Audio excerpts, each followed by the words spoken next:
अम्लीय माटी फसल विष सदृश माटीर अम्लता बा पीएच 6.5 रु अधिका हेले से अम्लीय माटी होता है। ओडिशार प्राय 70% जमी अम्लीय माटी रे साधारणतः आयरन मैंगानीज एल्युमिनियम ये सब अधिक परिमाण थाए जहाँ गछपाई सेतेटा आवश्यक न थाए किंतु अम्लीय माटी रे नाइट्रोजेन फॉस्फोरस पोटाश ये सब सार परिमाण कम थाए एवं अनुसार हिसाब से कैल्शियम मैंगानीज बोरन जिंक ये सब बहुत कम परिमाण थाए जहाँकि फसल अत्यंत आवश्यक गछर वृद्धि और विकास ये सब सार और अनुसार आवश्यक रही। तेणु ये अम्लीय माटी को चाष उपयोगी करने विभिन्न प्रकार पदक्षेप ना पड़ी थाए जेपरिक एकर प्रति 4 ରୁ 5 मेट्रिक टन सड़ा गोबर खत प्रयोग करा पड़ी थाए कि सबुज सार हिसाब से आमर धनीचा कि छणी को कि बरगड़ी को आम चाष कर कागज कल मैला बा चून को माटी मिसई था माटी प्रयोग करता किंतु ये सब प्रयोग करने सबू चाषी भाई पाखे संभव हो न थाए। तेणु ये समस्या समाधान करने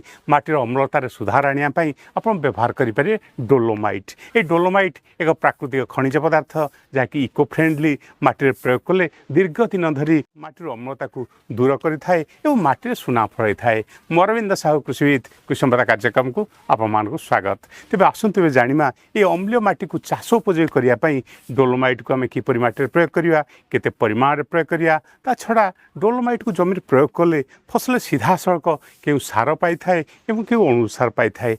वीडियो को आरंभ शेष पर्यंत देखूँ। जदि आम चैनल कृषि संपदा को सब्सक्राइब करना तेरे एवं ही सब्सक्राइब करनी।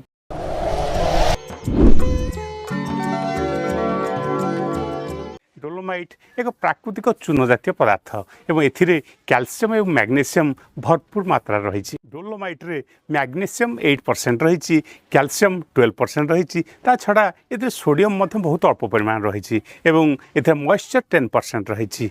डोलोमाइट को आम जब माटी प्रयोग करिया ये फसल को अनेक गुड़े फायदा दे थाए जेपरिक माटीर अम्लता को ह्रास करए और अम्लीय माटी को चाष उपयोगी करए।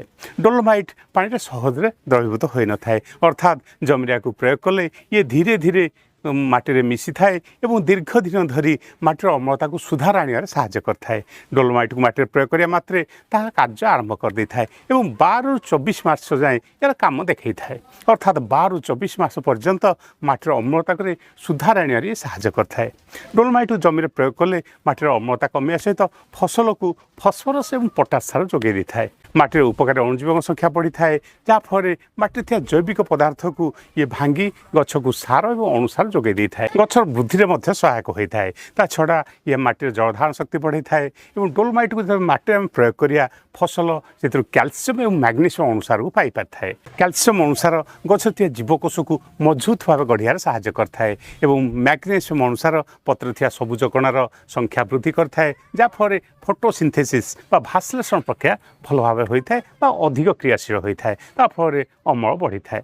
किछि फसल रही जमी कैल्शियम अनुसार अधिक आवश्यकता रही जेपरिक चिनाबादाम फसल रे चिनाबादाम चोपा प्रस्तुत करिया कैल्शियम आवश्यकता रही। ठीक सेपरी जदि टमाटो फसल रे कैल्शियम अभाव हुए ताले टमाटोरे ब्लसम एंड रट रोग लगी थाए। तेणु यही फसल जपरी चिनाबादाम और टमाटो फसल कैल्शियम अनुसार आवश्यक रही से आम ये फसल चाष करने समय डोलोमाइट को आम प्रयोग कर छड़ा किसी फसल रही जैसे कैल्शियम और मैग्नेशियम ये दुईटी अनुसार अधिक आवश्यकता रही जेपरिक पियाज बीन्स रसुण एवं टमाटो ये सब फसल चाष करने समय जब आम डोलोमाइट को प्रयोग करिया फसल को अधिक फायदा मिलता है। डोलोमाइट को आम फसल जमी केतरे आम प्रयोग करिया और केते परिमाण प्रयोग करिया जमी प्रस्तुत करने समय आम डोलोमाइट पाउडर को आम जमी प्रयोग करवा प्रथम जमी प्रयोग करिया आम चाष कर ये माटी सहित भल भाव मिसी पार। तेणु आम केते परिमाण डोलोमाइट को प्रयोग करिया ता निर्भर करए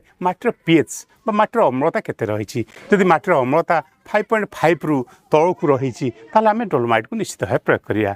जदि माटीर अम्लता 5.5 रही तेबे आम एकर प्रति 1 क्विंटाल हिसाब प्रयोग करिया। जदि माटीर अम्लता 4.5 रु 5.5 रही ताहले आम एकर प्रति 2 क्विंटाल हिसाब प्रयोग करिया।